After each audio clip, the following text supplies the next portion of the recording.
Patricia Wilcox checked her watch. 2:17 p.m. exactly. Time for her afternoon neighborhood patrol.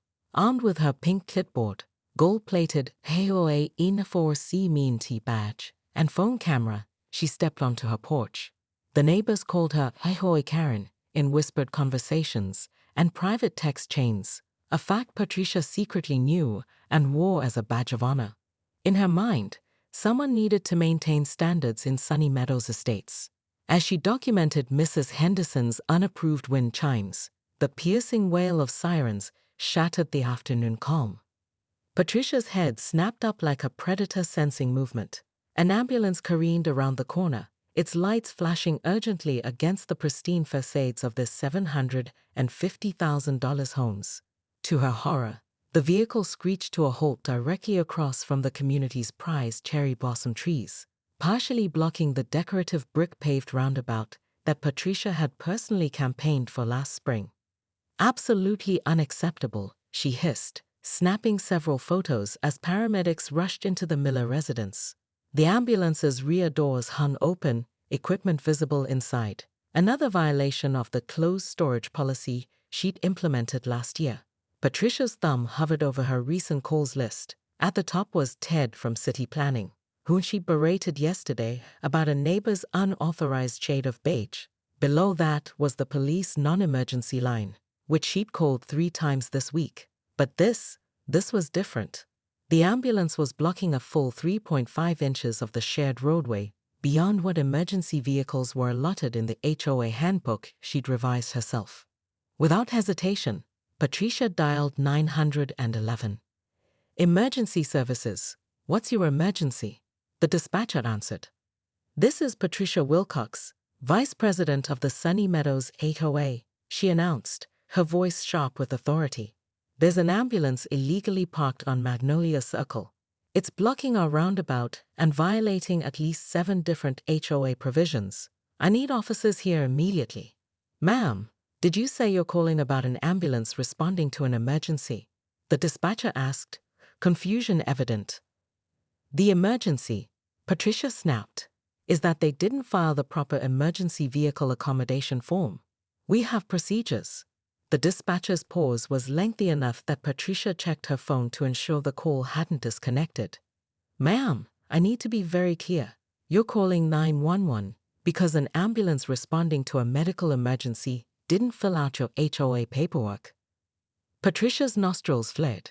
This was precisely the kind of bureaucratic incompetence she battled daily. No one understood the importance of proper protocols anymore. "Listen carefully," Patricia articulated, employing the same tone she'd used last month when addressing the lawn fertilization company that had arrived at 9:03 a.m. instead of their scheduled 9:00 a.m. appointment. "That ambulance is parked in direct violation of Sunny Meadows Covenants, Section 12, Paragraph 3b, which explicitly states that emergency vehicles must utilize designated emergency zones which are out of your mind?" Emma's scream cut through the air with such force that several neighbors emerged from their homes. "My husband is dying."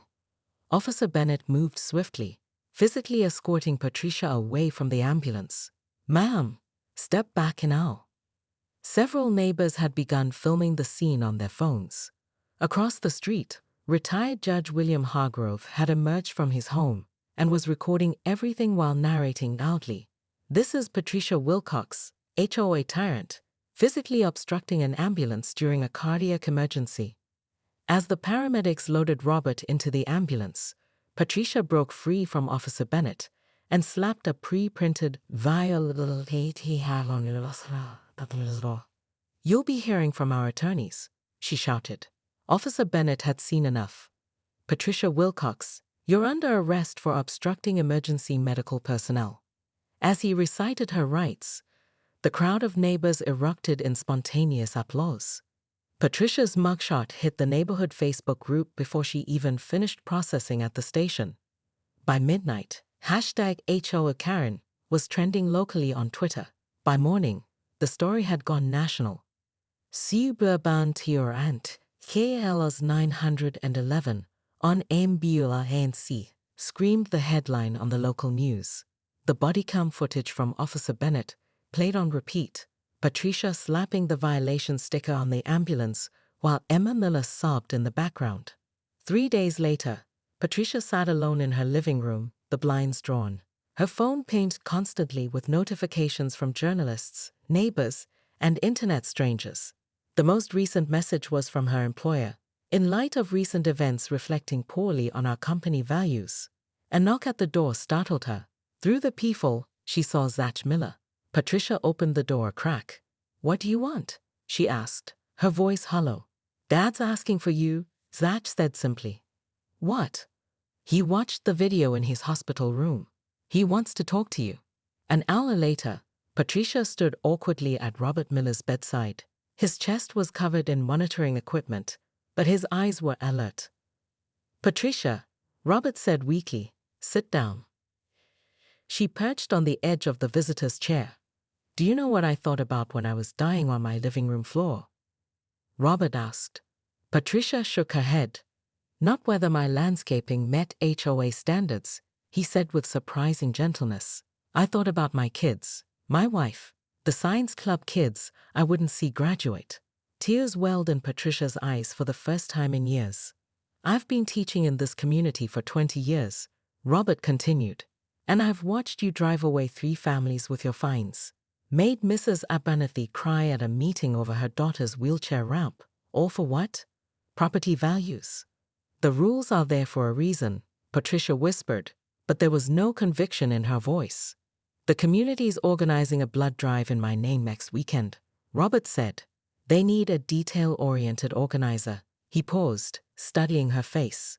"Everyone deserves a chance to choose what legacy they leave, Patricia."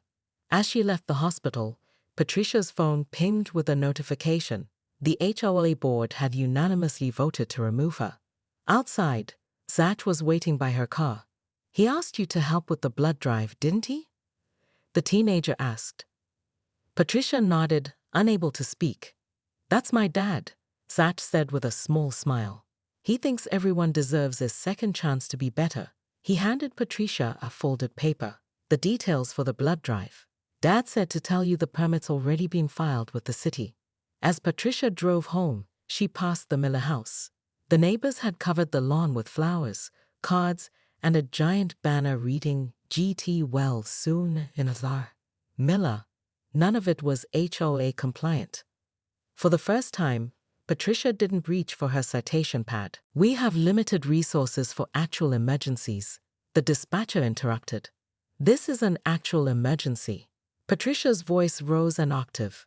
"Do you have any idea what happens when people start ignoring regulations?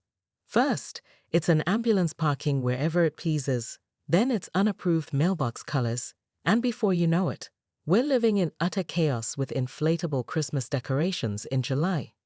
Through her designer bifocals, Patricia noticed Mrs. Levinson peering curiously from behind her curtains across the street. Patricia gave a self-righteous wave, gratified to have a witness to her civic vigilance. "I'm dispatching an officer," the 911 operator finally said, their voice flat. "Thank you," Patricia replied with the smug satisfaction of someone who had once again bent the system to her will. "I'll be waiting right here to direct them to the multiple violations." As she ended the call, Patricia smiled thinly and opened the HOA violations app she commissioned last year from her nephew for $3,000, which had been secretly allocated from the community holiday party fund. With practiced efficiency, she logged the incident: ambulance, multiple violations, pending resolution. She considered for a moment, then added, driver appeared to be wearing non-regulation footwear. Patricia straightened her linen blazer and marched toward the Miller residence. The neighbors would thank her later, she was certain. Property values didn't protect themselves after all. Inside the Miller home, 16-year-old Zach Miller performed desperate chest compressions on his father as the paramedics burst through the door.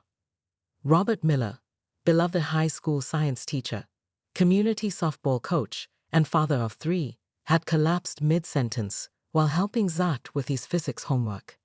Dad was just explaining kinetic energy, Zach would later tell reporters, tears streaming down his face. Then he grabbed his chest and fell. Paramedic Sarah Chen took command immediately. "How long has he been down?" she asked, already attaching monitoring equipment to Robert's chest. 3 minutes, Zach gasped, his hands shaking. "I started CPR right away. I remembered from the class Dad made me take."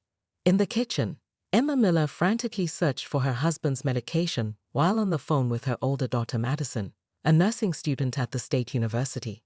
"They're here now," she told Madison, her voice breaking. "Oh God, Maddie, he's so pale." The second paramedic, Derek Washington, established an IV line while Sarah prepared the defibrillator. "We've got a shockable rhythm. Everyone clear?" Robert's body jerked as the current passed through him. Nothing. Again. Clear.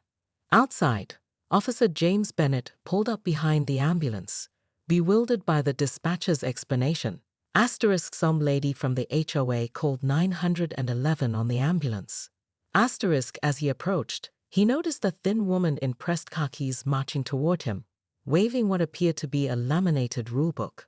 Finally, Patricia exclaimed as Officer Bennett stepped out of his cruiser, "Officer, this ambulance is violating Code 7.32 of our HOA charter." As you can see, she thrust her phone forward, showing a close-up of the ambulance's wheel crossing a decorative brick border.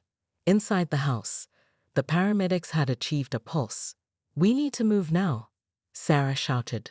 "Prepare for transport." Officer Bennett stared at Patricia in disbelief. "Ma'am, did you seriously call 911 to report an ambulance at an active emergency scene?" "Of course I did," Patricia replied indignantly. "Emergency vehicles still need to follow." She was interrupted as the Miller's front door burst open. The paramedics rushed out with Robert on a stretcher, oxygen mask on his face and IV bags held high. Emma followed, clutching her husband's hand, tears streaming down her face. Zach trailed behind, carrying his father's wallet and phone, looking shell-shocked. "Hold it right there." Patricia stepped directly in front of the stretcher, causing Sarah to nearly lose her grip.